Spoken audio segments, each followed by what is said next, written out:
Un nouveau jour se levait sur les terres d'exil. Mais dans les profondeurs des ténèbres, un grand danger s'éveillait.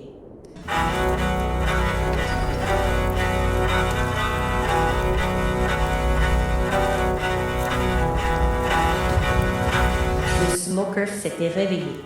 Depuis des siècles, il vivait reclus dans son royaume obscur, enfermé au fond des abysses.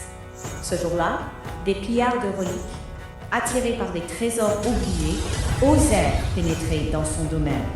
Grave erreur. Le Smoker bondit hors des ténèbres et massacra les pillards sans la moindre pitié. Leurs cris résonnèrent dans toute la caverne. En quelques instants, tous furent anéantis. Tous, sauf leur chef. Terrifié et tombé à genoux devant le démon, il s'attendait à mourir. Mais le Smoker ne le tua pas. Il s'approcha lentement et dit d'une voix froide « Je peux t'épargner la vie et même t'offrir une place à mes côtés lorsque je régnerai sur ce monde. » Le chef surpris releva la tête. « Dar, que dois-je faire ?» Le démon esquissa un sourire inquiétant. « Ramène-moi la fille au sang de démon. » Le chef resta silencieux. Le Smoker reprit. « Tu la reconnaîtras aisément. Elle a les cheveux rouges comme le sang, un œil vert, un œil bleu. Son sang est la clé de ma liberté. Une fumée noire épaisse envahit la caverne.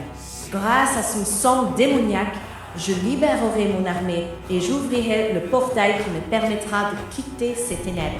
J'asservirai les terres d'exil et tous les peuples se prosterneront à mes pieds. » Le chef comprit qu'il n'avait pas le choix. Il s'inclina devant le démon et accepta sa mission. Guidé par la peur et la promesse de pouvoir, il sortit des ténèbres avec les autres survivants. Une seule mission leur était confiée, retrouver Clara. Ils ne savaient pas encore où elle se trouvait, mais ils étaient prêts à parcourir les terres d'exil de long en large. Car une chose était certaine, échouer signifiait mourir. Dans les profondeurs, le Smoker s'assit sur son trône de pierre et laissa échapper un rire démoniaque. Bientôt, les terres d'exil seront à moi.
Sous les enseignements de Lucie, la jeune Clara n'était plus la petite fille fragile d'autrefois.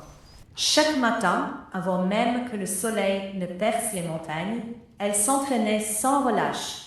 Son épée frappait avec précision, son arc ne manquait presque jamais sa cible et son courage grandissait à chaque épreuve.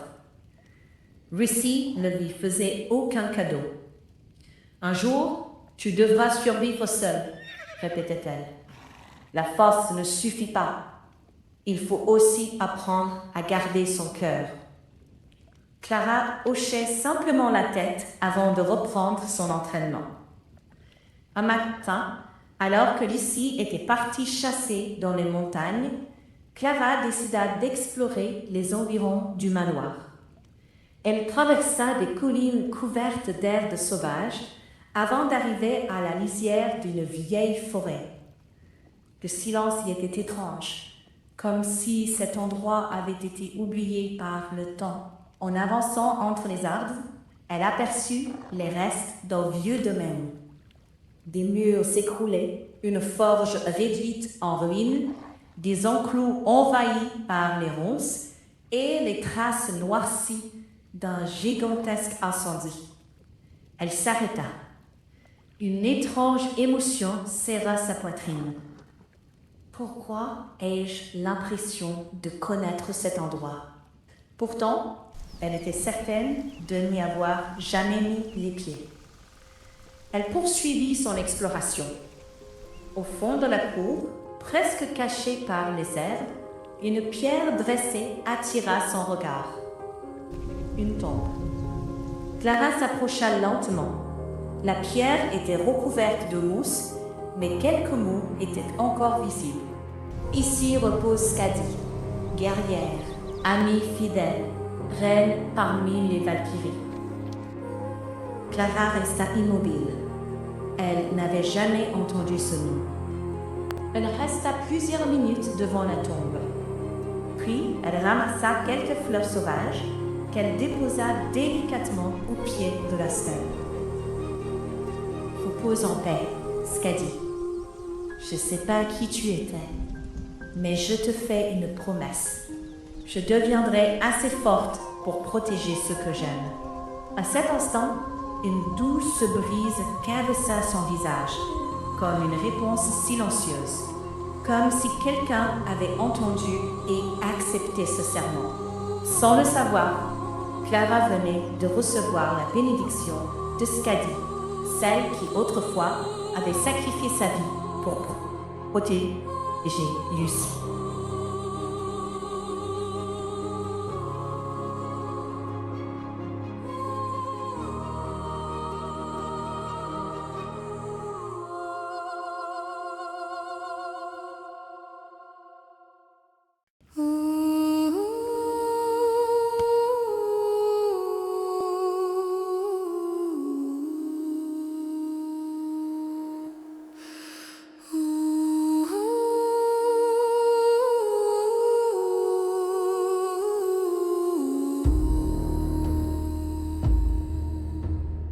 Undir ösku Yggdrasils geng